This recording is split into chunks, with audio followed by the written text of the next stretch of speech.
के ध्यान के लिए लूका रचित सुसमाचार उसका 11 अध्याय और उसका 27 और 28 वचन जब हम पढ़ते तो ऐसा लिखा है इसमें, जब वह ये बातें कही रहा था तो भीड़ में से किसी स्त्री ने उच्च शब्द से कहा, धन्य वह गर्भ जिसमें तू रहा और वे स्तन जो तूने चूसे। उसने कहा, प्रभु यीशु ने कहा, हाँ, परंतु धन्य वे है जो परमेश्वर का वचन सुनते और मानते हैं। परमेश्वर के प्रिय लोगों, एक बड़ी ऐतिहासिक घटना है ये। प्रभु यीशु मसीह संसार में मनुष्य के रूप में जब जन्म लेकर आए थे तो बड़ी ही चर्चित घटना रह चुकी है ये, जहां पर प्रभु यीशु मसीह पर लोगों ने जब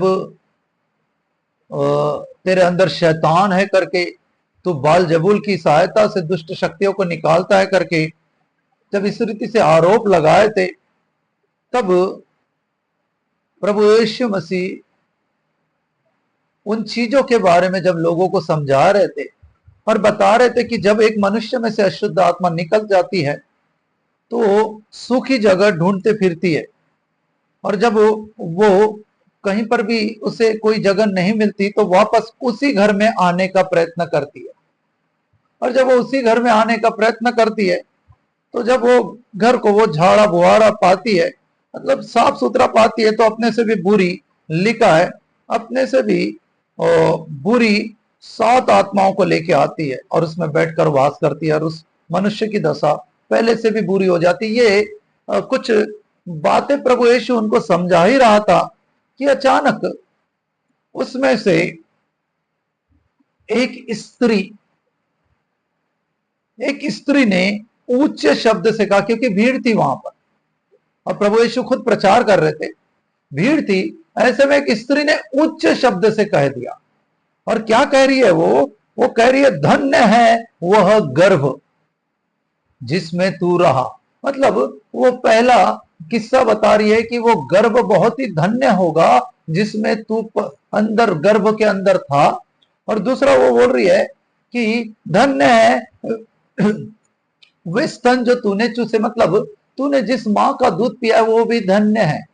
परमेश्वर के प्रिय लोगों, इतनी बड़ी भीड़ में से एक स्त्री ये उच्च शब्द से चिल्लाकर बोल रही है और प्रभु यीशु को बोल रही है कि धन्य है वो मां जिसके गर्भ में तू पला, या धन्य है तेरा जो पालन पोषण।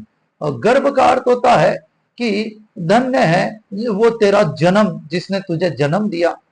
और यहां पर जो दूसरा लिखा है कि धन्य है वो स्तन, वो जिसको तूने चूसे, उसका अर्थ होता है कि धन्य है जिन्होंने तेरा पालन पोषण किया। परमेश्वर के प्रिय लोगों, धन्य है वे लोग जिन्होंने तुझे जन्म दिया, धन्य है वे जिन्होंने तेरा पालन पोषण किया। परमेश्वर के प्रिय लोगों, एक स्त्री इतनी बड़ी भीड़ में से उच्च शब्द से चिल्लाती और बोल रही है कि धन्य है जो तेरे माँ बाप है, और धन्य है जिन्होंने तेरा पालन पोषण किया। परमेश्वर के प्रिय लोगों, परंतु प्रभु यीशु उस स्त्री की बात को काट देता है और कहता है कि ऐसा नहीं है। वो कहता है परंतु धन्य है, उसकी बात को काट देता और बोलता है परंतु धन्य है वे जो परमेश्वर का वचन सुनते और मानते हैं। परमेश्वर के प्रिय लोग, प्रभु यीशु मसीह के प्रचार को, प्रभु यीशु के मुख से निकली हुई सुंदर बातों को सुनकर एक स्त्री उच्च शब्द से बोल रही है कि जिस मां के पेट से तूने जन्म लिया, जिस मां ने तेरा पालन पोषण किया, वो बहुत ही धन्य है।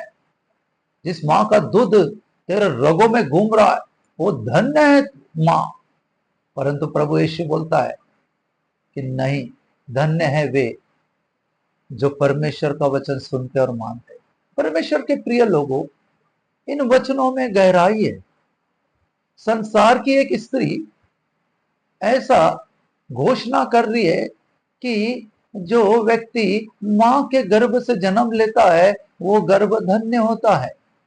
परंतु प्रभु यीशु बोलता बिल्कुल नहीं, ये बिल्कुल गलत बात है, क्योंकि मां के गर्भ में रचने से पहले ही परमेश्वर आपको मुझको जानता है करके प्रभु यीशु ने कहा है। इसका मतलब मां के पेट से जन्म लेने के बाद वो मां धन्य नहीं हो सकती। परंतु जिस परमेश्वर ने उस मां के पेट में उस व्यक्ति को लाया है वो परमेश्वर धन्य है। वैसा ही जब वो स्त्री दूसरी बात बोलती है कि धन्य है जिस मां का दूध तूने पिया है, परंतु प्रभु यीशु बोलता है वो भी धन्य नहीं है, वो मां धन्य नहीं है जिसका दूध मैंने पिया, बल्कि धन्य है वे लोग जो परमेश्वर का वचन सुनने के साथ साथ मानते हैं। परमेश्वर के प्रिय लोगों, मैं आपको बताना चाहता हूं कि बहुत बार बहुत सारे लोग जो यीशु मसीह में आते हैं, प्रभु यीशु मसीह पर विश्वास करते हैं, वो अपने शारीरिक जन्म को ही बहुत ज्यादा महत्व देते, वो अपने शारीरिक पालन पोषण को ही बहुत ज्यादा महत्व देते। वो ये चीजों को भूल जाते हैं कि जिस परमेश्वर ने मां के गर्भ में रचने से पहले, जो परमेश्वर हमें जानता है, पहचानता है, जिसने हमें पहचान मां के गर्भ में रचने से पहले दी है, वो परमेश्वर महान। परमेश्वर के प्रिय लोग, ये स्त्री प्रभु यीशु मसीह को शारीरिक तौर पर धन्य बनाने को देख रही थी। यह स्त्री प्रभु यीशु मसीह को शारीरिक रीति से धन्य कहलवा रही थी, परंतु प्रभु यीशु कहते हैं जो व्यक्ति इस जगत में परमेश्वर को जानने के बाद भी शारीरिक रीति से चलकर अपने शारीरिक रीति के पालन पोषण को वो महत्व देता है, ऐसा व्यक्ति बिल्कुल धन्य नहीं है, वो ब्लेसेड नहीं है, वो आशीर्वादित नहीं है। क्यों? क्योंकि जब हम इसके बारे में रोमियो की पत्री और उसके जब हम 8 अध्याय में जब हम पढ़ते हैं तो वहां पे इस रीति से लिखा है, रोमियो उसके 8 अध्याय में ऐसा लिखा है, शरीर के बारे में लिखा है, 8:5 में लिखा है, क्योंकि शारीरिक व्यक्ति शरीर की बातों पर मन लगाता है। शारीरिक व्यक्ति किसकी बातों पर मन लगाता है? शरीर की बातों पर। और लिखा है पर शरीर पर मन लगाना तो मृत्यु है। और 7 वचन में लिखा है शरीर पर मन लगाना तो परमेश्वर से बैर करना है। और इसी के 13 वचन में लिखा है कि क्योंकि यदि तुम शरीर के अनुसार दिन काटोगे तो मरोगे। परमेश्वर के प्रिय लोगों, इस संसार में कई लोग जो मसीह यीशु को जानते हैं, पहचानते हैं, फिर भी एक शारीरिक जीवन जीते हैं। वो शरीर में जन्म लेने को बड़ा महत्व देते हैं, शारीरिक जीवन जीने को, शारीरिक पालन पोषण को बहुत ज्यादा महत्व देते हैं। और उन्हें ऐसा लगता है कि शारीरिक जीवन मतलब इस संसारिक तौर पे जीवन जीने से हम लोग हमें आशीष मिलती है, हम आशीर्वादित होते। परमेश्वर के प्रिय लोगों, प्रभु यीशु इसी बात का तो खंडन कर रहे। प्रभु यीशु इसी बात का खंडन करके वो बता रहे कि बिल्कुल ये बात गलत है। उस स्त्री को बोल रही है। ये स्त्री किसको दिखाती है? ये स्त्री एक ऐसे चर्च को दिखाती है जो चर्च शारीरिक बातों को ज्यादा महत्व देता है, जो चर्च सिर्फ इस संसार की आशीषों के बारे में बात करता है, वो चर्च जो इस संसार की उन बातों से जिससे आनंद मिलता है, उन बातों को ज्यादा महत्व देता है। ऐसे चर्च को ये स्त्री दिखाती है। और वो बोल रही है कि एक व्यक्ति जो प्रभु यीशु मसीह को जानता है, यदि उसने किसी मां के गर्भ से जन्म लिया है तो वो धन्य है।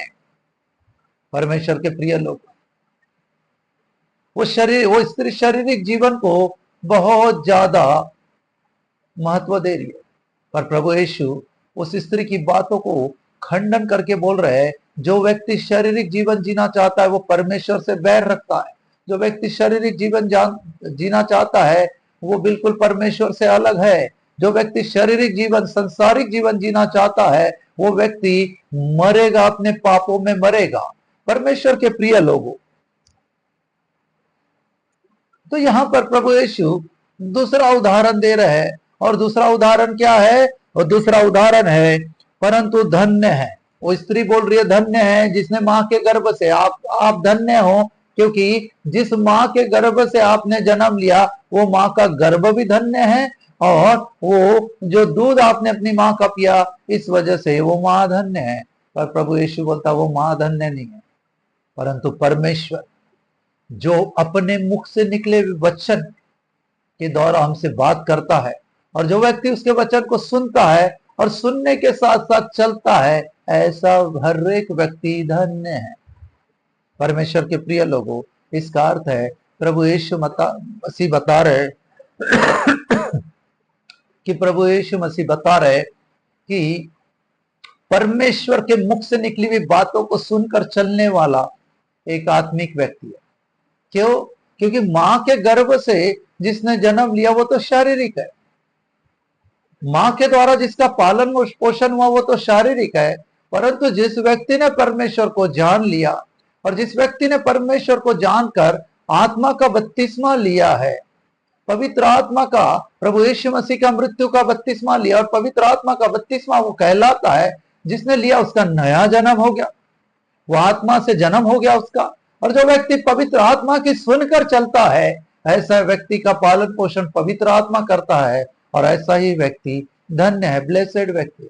परमेश्वर के प्रिय लोग, कई बार इसी रीति से हम अपने आप को आशीर्वादित देखना चाहते, जैसा ये स्त्री चाहती। कई लोग जो इस समय मेरे साथ जुड़े, ऐसे कई लोग इस स्त्री की तरह आशीर्वादित होना चाहते या कहलवाना चाहते, ऐसा संभव नहीं है।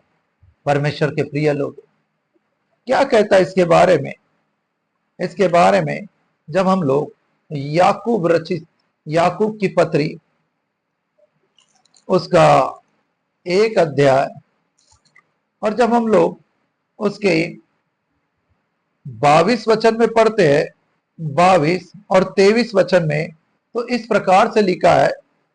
याकूब की पत्री इब्रानियों के बाद आती है प्रियो, नए नियम में इब्रानियों के बाद आती है याकूब की पत्री, उसका 1 अध्याय 22 और 23 वचन में इस प्रकार से लिखा है। परंतु वचन पर चलने वाले बनो, और केवल सुनने वाले ही नहीं जो अपने आप को धोखा देते हैं, क्योंकि जो कोई वचन का सुनने वाला हो और उस पर चलने वाला न हो, तो वह उस मनुष्य के समान है जो अपना स्वाभाविक मुंह दर्पण में देखता है। परमेश्वर के प्रिय लोगों, एक बहुत ही गहरा और जीवन देने वाला उदाहरण यहां प्रभु यीशु ने दिया है, अर्थात प्रभु यीशु के भाई याकूब ने दिया है। याकूब प्रभु यीशु मसीह का भाई है, मरियम का बेटा है। परमेश्वर के प्रिय लोगों, यहां पर हम देख रहे हो याकूब कुछ बात बता रहा, और याकूब जो बात बता रहा बहुत ही गहरी बात है। और कैसी बात है? वो बोल रहा है वचन पर चलने वाले बनो, केवल सुनने वाले नहीं। परंतु प्रभु यीशु कहते हैं जो वचन को सुनता है और चलता है वे धन्य है। केवल प्रभु यीशु ने यह नहीं कहा है कि जो वचन को सुनता है वो धन्य है, दोनों चीज होना चाहिए, वचन को सुनना और चलना। तो वचन को सुनना कहने से जो व्यक्ति वचन को सुनकर समझता है, जो भी व्यक्ति परमेश्वर के सुंदर वचन को पवित्र आत्मा के द्वारा बोले गए सुंदर वचन को जो सुनता है, सुनने का अर्थ होता है समझना। आप जो YouTube पे किसी का वीडियो देखकर वचन सुनते हैं, तो समझ लीजिए कि पहले वो समझना पड़ेगा, आपको समझ में आना होगा, तो उसको कहते हैं सुनना। कई लोग सिर्फ सुनते जाते हैं। अभी ये प्रचार जो हो रहा है सुन रहे, या जब मैं इसको YouTube पे अपने चैनल पे डालूंगा, the last trumpet prayer house में जब मैं डालूंगा इसे, तो कई लोग सिर्फ सुनते हैं। सुनना काफी नहीं होता, सुनकर जो समझता है उसी को बोलते हैं सुनने वाला। सुनकर जो समझता उसे कहते हैं सुनने वाला। और प्रभु यीशु बोलते हैं केवल सुनने वाला नहीं, मतलब जो समझ रहा वचन को वो नहीं, परंतु जो वचन के अनुसार चलने वाला। चलने वाला का अर्थ होता है जो व्यक्ति समझकर इन वचनों को अपने जीवन में लागू करता है, अर्थात वचनों के अनुसार अपने जीवन को ढालना शुरू करता है, वचनों के अनुसार अपने जीवन को बदलना शुरू करता है, वचनों के अनुसार अपने जीवन को अंश अंश करके बदलता है। ऐसा व्यक्ति वचनों के अनुसार चलने वाला बन जाता है। परमेश्वर के प्रिय लोग, ऐसा व्यक्ति धन्य है। हो सकता है आप वो स्त्री की बातों को बहुत गंभीरता से सुनते हो। आप में से कई लोग उस स्त्री की बातों को बड़ी गंभीरता से सुन रहे हैं, क्योंकि बहुत सारे विश्वासी जो प्रभु यीशु मसीह पर विश्वास करते हैं, ऐसे लोगों को कई बार संसारिक बातें बहुत अच्छी लगती है। जैसे इन दिनों में IPL के मैच चल रहे, तो आप में से कई लोग आईपीएल के मैच बहुत ज्यादा पसंद करते हैं। तो आईपीएल के मैच बहुत ज्यादा पसंद करके वहां बिल्कुल अभी बिना चुके, बिना समय गवाए कई लोग उसमें से जैसे ही ये प्रचार खत्म हो जाएगा वो आईपीएल के मैच देखना शुरू कर देंगे। वो आईपीएल के मैच में बिल्कुल बिल्कुल 7:30 बजे टॉस हो रहा होगा, 7:30 बजे टॉस को पहले देखेंगे, बाद में आधा घंटा तक उनका लेक्चर सुनकर 8 बजे जब मैच चालू होता पहली बॉल से उन्हें देखना।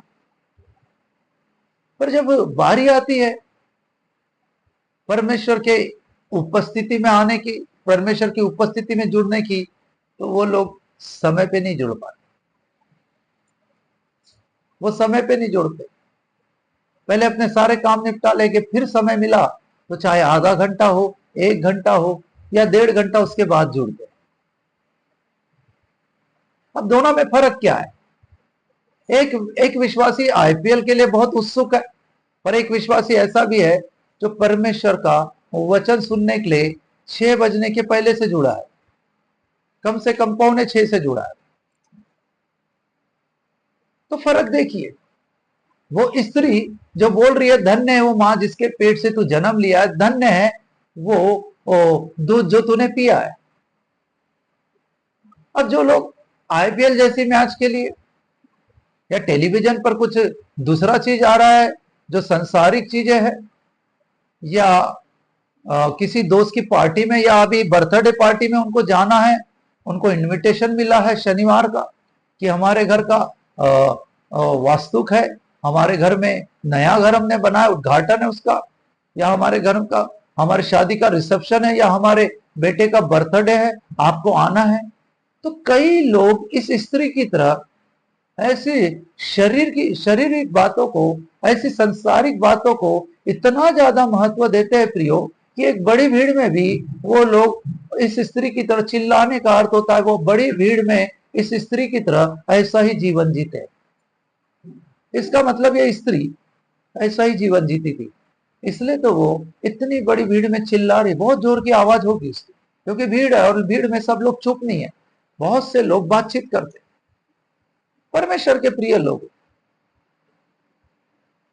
परंतु ऐसे लोग जो परमेश्वर की उपस्थिति से ज्यादा, परमेश्वर के वचन से ज्यादा, परमेश्वर के वचन को सुनना और मानने से ज्यादा, यदि परमेश्वर के वचन को पढ़ने से ज्यादा, परमेश्वर की उपस्थिति में बैठकर प्रार्थना आराधना करने से ज्यादा, यदि कुछ लोग जो प्रभु यीशु मसीह को जानते हैं, पहचानते हैं, वो इन शारीरिक बातों को बहुत गंभीरता से महत्व दे रहे हैं, तो यह स्त्री के समान है जिसकी बातों को प्रभु यीशु काट रहा है, जिसकी बातों का प्रभु यीशु खंडन कर रहा है, और ऐसे विश्वासियों को प्रभु बोल रहा है तुम गलत चल रहे हो, तुम्हारा चाल चलन मसीह में ठीक नहीं है, तुम्हारा चाल चलन मसीह में योग्य नहीं है, तुम्हें अपने चाल चलन को बदलना होगा। हे मेरे प्रियो, उस स्त्री से प्रभु यीशु कह रहा है तू गलत है मेरी बेटी, हे मेरी बेटी तू गलत है, मेरी बहन तू गलत है। मैं तुझे बताना चाहता हूं, तू जिन बातों का दावा कर रही है, तू मेरी माँ को श्रेष्ठ ठहराना चाह रही है, तू मेरी माँ के गर्भ को श्रेष्ठ ठहराना चाहती है, तू मेरे माँ से जो मैंने जन्म लिया और माँ ने मेरा जो पालन पोषण किया, उन बातों को जो तू श्रेष्ठ ठहराई, तू गलत है। सबसे श्रेष्ठ मेरा परमेश्वर है और उसका वचन, और उस वचन पर को मानकर चलने वाले लोग हैं। परमेश्वर के प्रिय लोगों, यदि आपने प्रभु यीशु मसीह पर विश्वास करके नया जन्म प्राप्त किया होगा, आत्मा का बपतिस्मा लिया होगा, आत्मा का नया जन्म कहने से बपतिस्मा यदि आपने लिया है, और बपतिस्मा लेने के बाद भी आप इस स्त्री की तरह बातचीत कर रहे हैं, इस स्त्री की तरह यदि आपका चाल चलन है, इस स्त्री की तरह आप शारीरिक बातों पर मन लगाते हैं, इस स्त्री की तरह यदि आप शारीरिक बातों को बहुत ज्यादा, प्रभु से ज्यादा महत्व देते हैं, तो प्रभु यीशु इन वचनों के द्वारा आपका खंडन कर रहा है। और प्रभु यीशु बोल रहा है जो व्यक्ति इस स्त्री की तरह है वो कैसा है। याकूब 1:22 में याकूब बता रहा है, परंतु वचन पर चलने वाले बनो, केवल सुनने वाले ही नहीं जो अपने आप को धोखा देते हैं। परमेश्वर के प्रिय लोगों, वचन को सुनने वाला जो व्यक्ति है, जो इस समय वचन को सुन रहा है, संडे के दिन के प्रचार में वचन को सुन रहा है, या यूट्यूब पर कोई उसे प्रचारक भाता उसके वीडियो को सुनकर वो वचन को यदि सुन रहा है और सुनकर यदि वो केवल सुन रहा है, समझ रहा है, उसको वचन समझ रहा है, सुनने का अर्थ होता है वो वचन को समझ रहा है, परंतु यदि केवल वो वचन को समझ रहा है और उसका चलने वाला नहीं है, क्योंकि लिखा है 23 वचन में, क्योंकि जो कोई वचन का सुनने वाला हो, मतलब समझने वाला, सुनकर समझ लिया उसने कि ये वचन आज का वचन मेरे लिए, ये वचन पूरी रीति से मेरे जीवन में लागू होता है, ऐसा ही मैं चाल चलन चल रहा हूं। प्रभु तेरा धन्यवाद, तूने सुंदर वचन आज दिया। तो क्योंकि जो कोई वचन का सुनने वाला हो, मतलब सुनकर समझ लिया कि मेरे लिए, और उस पर चलने वाला ना हो। तो बहुत सारे लोग इस स्त्री की तरह शारीरिक जीवन चाहते, मसीहत में होकर, यीशु मसीह में होकर शारीरिक जीवन चाहते। वो केवल वचन को सुनते हैं, समझते हैं, पर वो लिखा है पर वचन का सुनने वाला हो पर उस पर चलने वाला ना हो। मतलब कई विश्वासी ये प्रचार को सुन रहे, समझ रहे, पर चलना नहीं चाहते हैं। तो लिखा है वो कैसा व्यक्ति है जो अपना स्वाभाविक मुंह दर्पण में देखता है। 24 वचन में लिखा इसलिए कि वो अपने आप को देखकर चला जाता है और तुरंत भूल जाता है कि मैं कैसा था। परमेश्वर के प्रिय लोगों, क्यों पवित्र आत्मा याकूब के द्वारा एक आईना, दर्पण बोलने से आईने का उदाहरण दिया। इस आईने में ऐसी क्या खास बात है? ये आईना किसको दिखाता है? मैं आपको बता रहा हूं। यहां पर याकूब जो जिस आईने की बात कर रहा है, वो आईना दूसरा कोई नहीं, यह आईना परमेश्वर का वचन है। परमेश्वर का वचन आईने को भी दिखाता है, दर्पण। कई बार हम परमेश्वर के इस वचन रूपी आईने के सामने आ जाते हैं, और आईना अर्थात मिरर जिसे कहते हैं इंग्लिश में, मिरर जिसे यहां पर दर्पण करके बोला गया, यह दर्पण, मिरर या आईना किस पास व्यक्ति क्यों जाता है? अपने आप को निहारने के लिए। मान लो इस समय मुझे कहीं जाना है, तो मैं तैयार हो गया, और तैयार होने के बाद भी फिर मेरे घर के आईने में, इसके पहले भी मैं देख कर गया, फिर देखता हूं। फिर देखने के बाद जब मैं अपनी बाइक या कार के पास जाता हूं, तो वहां पर भी जो आईना उसमें भी एक बार देखता हूं। उसके बाद मैं जब गाड़ी से कहीं पहुंच जाता हूं, पहुंचने के बाद उस गाड़ी को जब मैं लॉक करता हूं, लॉक करने के बाद जिस जगह में मुझे जाना है या जहां मीटिंग चलाना है या जिस घर में जाना है, उसके पहले फिर से उस खड़ी गाड़ी के आईने में मैं अपने आप को एक बार और निहारता हूं। क्यों देखता हूं मैं इतना? मैं इसलिए देखता हूं कि मैं जो इस मीटिंग के लिए या इस परिवार में मिलने के लिए जो तैयारी मैंने किया था शारीरिक रीति से, कहीं उस तैयारी में कोई कमी तो नहीं रह गई? कहीं मेरे चेहरे पे कोई दाग तो नहीं रह गया? कहीं कोई धूल का दाग या किसी भी प्रकार का कोई चीज लगी रहे तो नहीं गई? ये चीज मैं बार बार देखता हूं। क्यों? क्योंकि अगर मान लो कि मैं घर से निकलते समय, मान लिए, या कार में बैठते समय या बाइक पर बैठते समय रास्ते से कोई चीज खा लिया होगा या पी लिया होगा, कोल्ड ड्रिंक या जूस वगैरह पी लिया होगा या कोई चीज खा लिया होगा, हो सकता वो खाने का थोड़ा अंश मेरे होठों के आजू बाजू लगा होगा, या हो सकता मैंने कोई जूस वाला शेक पी लिया होगा, और वो शेक का जब मैंने पिया होगा तो वो शेक का जो आकार है वो ज्यादा फेस था, वो फेस हो सकता मेरे होठों के आजू बाजू लगा होगा और मैं ऐसा ही निकल गया होगा। इसलिए मैं बार बार देखता हूं कि उस घर में या उस मीटिंग हॉल में पहुंचने के पहले मैं अपने चेहरे को इसलिए निखारता हूं कि बाबा कहीं गलती से कुछ लगा तो नहीं है मेरे चेहरे पे। अगर लगा होगा तो मैं अभी उसको क्लीन कर देता हूं, ताकि जहां मैं जा रहा हूं वहां मेरे जीवन में या मेरे शारीरिक कोई भी कमी उनको दिखाई ना पड़े। परमेश्वर के प्रिय लोगों, ऐसा ही आप भी करते। जब आपको ऑफिस जाना हो, बिजनेस में जाना हो, जब आप नहा के निकलते, आप फ्रेश होते हैं, 4 बार आईने को देखोगे। आप बाल बनाते समय आईने को देखोगे, चेहरे में कुछ लगाते समय आईने को देखोगे, फिर सब होने के बाद जाते समय एक बार आईने को देखोगे, फिर गाड़ी में आते समय एक बार आईने को देखोगे, जब ऑफिस में पहुंचते वहां पर गाड़ी खड़ी करने के बाद एक बार आईने में देखोगे। क्यों? क्योंकि मेरे शारीरिक जीवन में कोई कमी रह गई क्या, वही देखते हैं। अगर रह गई तो आप उसको सुधारने का प्रयत्न करते हैं। पर जब बात आती है आत्मिक जीवन की, जब बात आती है आत्मिक रीति से आपको अपने जीवन को संवारने की, तो बहुत से लोग उसमें चूक जाते हैं। ये प्रचार बहुत से लोग सुन तो रहे, पर बहुत से लोग चलना नहीं चाहते इस प्रचार के अनुसार। सुन रहे इस समय, ये सुंदर सा प्रभु का वचन वो सुन रहे, और सुनकर समझ भी रहे, सुनकर वो समझ भी रहे। पर जब बात आती है कि चलो अपने आत्मिक जीवन को हम लोग परमेश्वर के वचन रूपी मिरर में, परमेश्वर के वचन रूपी दर्पण या आईने में हम लोग हमारे आत्मिक जीवन को थोड़ा निहारते हैं, यह वचन वही काम करता है। यह वचन एक दर्पण है, यह वचन एक आईना है, यह वचन एक मिरर है। जब भी आप परमेश्वर के वचन से अपने आप को जांचोगे या निहारोगे, आपकी खूबसूरती में, आत्मिक रीति से जो खूबसूरती परमेश्वर चाहता है, सुंदरता परमेश्वर चाहता है, उसमें यदि कहीं पर भी कोई कमी है तो यह परमेश्वर का वचन रूपी आईना आपको दिखा देगा, यह वचन रूपी आईना आपको प्रकट कर देगा। और जब आपको दिखेगा तो कई लोग क्या करते हैं, कई लोग सिर्फ आईने में देख लेते हैं और देखकर वैसे ही चले जाते। इस वचन रूपी आईने में कई लोग देखते हैं, मतलब सुनते हैं, सिर्फ चलते नहीं। सुनते, यह वचन आपको क्लियर दिखा देगा, यह वचन आपको स्पष्ट रीति से बता देगा आपके जीवन में किस रीति की कमी है। यह वचन, परमेश्वर का वचन हर एक बात प्रकट करता है। कोई भी बात दुनिया की या किसी भी मनुष्य के जीवन में कोई भी बात ऐसी नहीं होगी जो यहां वचन में नहीं लिखी है। सब कुछ लिखा है कि एक मनुष्य होता कैसा, एक मनुष्य के जीवन में क्या क्या पाया जाता है।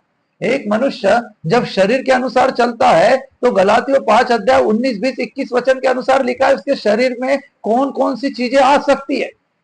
एक मनुष्य के मन में क्या उत्पन्न हो सकता है, वो मरकुस 7 अध्याय, मरकुस उसका 7 अध्याय उसका 21 और 22 वचन में लिखा है। एक मनुष्य क्या क्या अपने शरीर के द्वारा काम कर सकता है, वो पहला कुरिन्थियों उसका करीबन 6 अध्याय 9 और 10 वचन में लिखा। परमेश्वर के प्रिय लोग, एक व्यक्ति किस रीति से अपने शारीरिक चाल चलन में बिगड़ सकता है, ये सारी बात बाइबल में लिखे, कुछ भी नहीं। यदि आप में से कोई झूठ बोलता होगा, यह भी लिखा है कि झूठ शारीरिक व्यक्ति बोलता है, और जो झूठ बोलता है वो परमेश्वर से नहीं है, वो अपने पिता शैतान से, क्योंकि शैतान आराम से झूठ बोलता है। परमेश्वर के प्रिय लोग,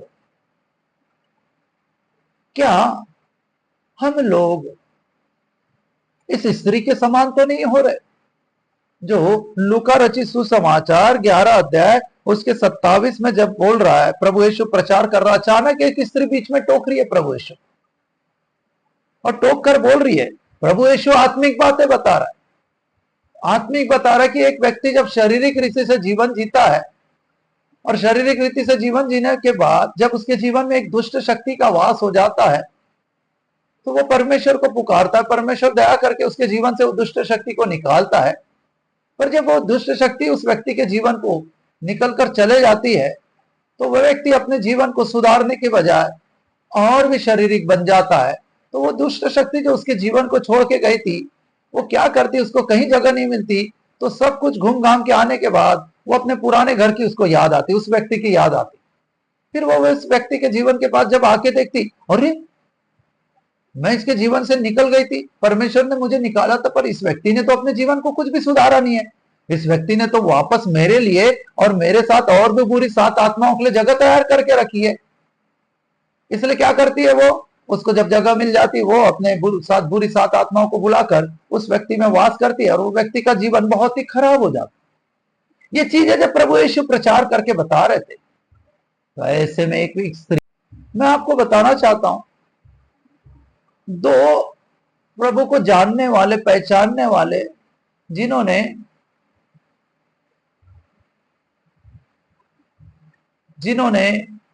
बपतिस्मा लिया, जिन्होंने आत्मा का जन्म लिया, नया जन्म हुआ है, जो हर संडे चर्च आते हैं, उपवास प्रार्थनाओं में जुड़ते हैं, वचन को सुनते हैं, जब वो किसी अपने ही परिचित विश्वासी के साथ मिल रहे हैं और वहां मिलने के बाद यदि परमेश्वर के जीवन देने वाली बातों को छोड़कर और किसी चीज में का वहां पर वार्तालाप हो रही है, तो आप ये स्त्री की गिनती में आ रहे हो।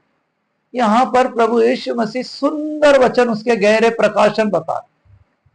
मतलब यहां पर प्रभु यीशु मसीह आत्मा की बातों को बता रहे, आत्मिक रीति में है, आत्मा के चलाए चल रहे और लोगों को शारीरिक अवस्था से हटकर आत्मिक रीति से बढ़ाना चाह रहे हैं। पर वहां पर एक ऐसी भी स्त्री है जो अभी भी इतना सुनने के बाद भी शारीरिक बातें कर रही।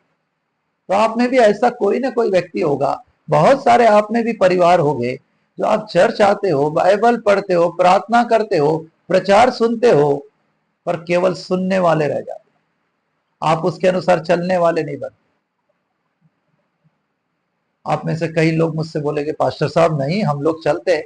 फिर चलते हैं तो फिर याकूब क्यों बोल रहा है कि बहुत सारे विश्वासी इस वचन रूपी आईने में अपना चेहरा देख तो लेते हैं, और देखकर चले जाकर और भूल जाते हैं कि इस आईने में हमें इस आईने में प्रभु ने हमें कुछ बातें दिखाया है सुधारने के लिए, पर वो सुधारते नहीं, वापस ऐसे ही चले जाते, भूल जाते कि कौन सी बातें सुधारने के लिए प्रभु हमें बोला है। पर याद कौन सा रखते हैं इस स्त्री के समान? कौन सी बातें याद रखते हैं? कि धन्य है वो गर्भ। मतलब कितने अच्छे माँ बाप आपके, कितने अच्छे संस्कार दिए आपको, क्या पालन पोषण किया ना आपके माँ बाप ने, वाह वाह, आपको वकील बना दिए, आपको डॉक्टर बना दिए, कितने अच्छे माँ बाप थे, कितना अच्छा पढ़ाए ना आपको। मतलब यहां पर जिस परमेश्वर ने आपके पापों को क्षमा करके आपको नया जीवन दिया, उस परमेश्वर की कोई तारीफ नहीं। जिस परमेश्वर ने इतने बुरे व्यक्ति को एक अच्छा व्यक्ति बनाया पापों की क्षमा देकर, अब वो अच्छे व्यक्ति को, परमेश्वर के वचन को केवल सुनने वाला नहीं, सुनकर मानकर अपने जीवन को बदलने वाला बनाकर एक गवाह बनने की जरूरत है। तो अभी ये व्यक्ति तारीफ किसकी कर रहा है इस स्त्री के समान? हाँ, मैं जो डॉक्टर बना ना, या जो मेरी पढ़ाई जो पूरी हो गई, या आज जो मेरा बिजनेस है, आज जो मेरी नौकरी है, आज जो मेरा धन संपत्ति है, उसके पीछे मेरे माँ का बहुत बड़ा हाथ है, मेरे पिता का बहुत बड़ा हाथ है। यदि मेरे माँ बाप ने मुझ पर ठीक रीति से ध्यान नहीं दिया होता ना, तो आज मैं डॉक्टर नहीं रहता, मालूम है? मैं आज वकील नहीं रहता, आज मेरा यह रुतबा नहीं रहता। आज जो मेरा रुतबा देख रहे हैं ना, उसके पीछे वो मेरे खानदान का बहुत बड़ा हाथ है। ये स्त्री की बोल भाषा है। परमेश्वर आपको आत्मिक रीति से बढ़ाना चाहता है, परमेश्वर आपको आत्मिकता के उच्च श्रेणी में ले जाना चाहता है। परमेश्वर आपको हमेशा एक आत्मिक रीति से देखना चाहता है, क्योंकि लिखा है जो आत्मा के चलाए चलते हैं वही परमेश्वर के पुत्र है। तो परमेश्वर आपको आत्मा के चलाए चलाना चाहता है। पर आप में से कई लोग अभी भी ऐसे हैं जो इस वचन को केवल सुन रहे मतलब समझ में आ रहा है कि वचन रूपी आईना मुझे कुछ चीजें, मेरी अंदर जो कमियां है वो दिखा रहा है करके आपको समझ में आ रहा है कि वचन रूपी आईना को मैं जब देख रहा हूं तो मेरे अंदर झूठ बोलने का स्वभाव है, मेरे अंदर गाली देने का स्वभाव है, मेरे अंदर बुराई करने का, निंदा चुगली करने का स्वभाव है, मेरे अंदर गलत दृष्टि से किसी को देखने का स्वभाव है, मेरे अंदर और भी बुरी बुरी बहुत सारी बातें आपको समझ में आ रहा है। परंतु बहुत से लोग उसमें सुधार नहीं करना चाहते। इस स्त्री की तरह इतने दिनों से प्रचार सुन रहे, इतने दिनों से गहरे गहरे वचन सुन रहे, पर सुधार नहीं करना चाहते। मालूम है ये वचन मेरे लिए है, मुझे मानना चाहिए, पर कई लोग इस स्त्री की तरह, कौन सी स्त्री? लूका 11 अध्याय 27 और 28 वचन में इस समय प्रभु यीशु स्वर्ग की बातें कर रहे, पर एक स्त्री अभी भी धरती की बातें कर रही। मतलब ये तो वही बात हो गई कि मूसा पर्वत पर परमेश्वर से बात करने गया और परमेश्वर उसको मूसा को स्वर्ग की वाणी दे रहा है, स्वर्ग की वाचाएं दे रहा है कि इसको मानने से तुम हमेशा उस स्वर्गीय अनुभव में रहोगे, मेरे साथ हमेशा संगति में रहोगे। और यहां नीचे क्या कर रहा है हारून? नीचे हारून लोगों की सुनकर पूरे शारीरिक बातें कर रहा है। मतलब परमेश्वर जीव, वहां पर मूसा जीवते परमेश्वर से बात कर रहा है, और इधर जितने लाखों लोग नीचे है वो हारून की अगुवाई में मूर्ति पूजा की बात कर रहे हैं। जीवता परमेश्वर, इधर मूर्ति पूजा। आप में से भी कई लोग ऐसे ही। परमेश्वर ने आपको आत्मा के द्वारा जन्म दिया है। ये नया जन्म बोलने से आत्मा के द्वारा हुआ, क्योंकि जब तक कोई व्यक्ति जल और आत्मा से जन्म नहीं लेता वो स्वर्ग राज्य में प्रवेश नहीं कर सकता। प्रभु ने आपका नया जन्म किया आत्मा से। अभी भी कई लोग शारीरिक जन्म की बात कर, अभी भी कई लोग शारीरिक बातों पर मन लगा के, क्या खाना, क्या पीना, क्या पहनना। अभी भी कई लोग आंखों की अभिलाषा, शरीर की अभिलाषा, जीविका का घमंड के बारे में सोच रहे, मसीह में होकर इस स्त्री की तरह। ये भी तो वही है ना, जहां प्रभु यीशु प्रचार कर रहा हूं वहीं पर यह स्त्री भी है, और ये अकेली चिल्ला रही। तो आप में से भी कोई ना कोई एक परिवार होगा जो इस समय प्रचार को यहां लाइव सुन रहा है, और दूसरा इस वीडियो को देखेगा मेरे चैनल।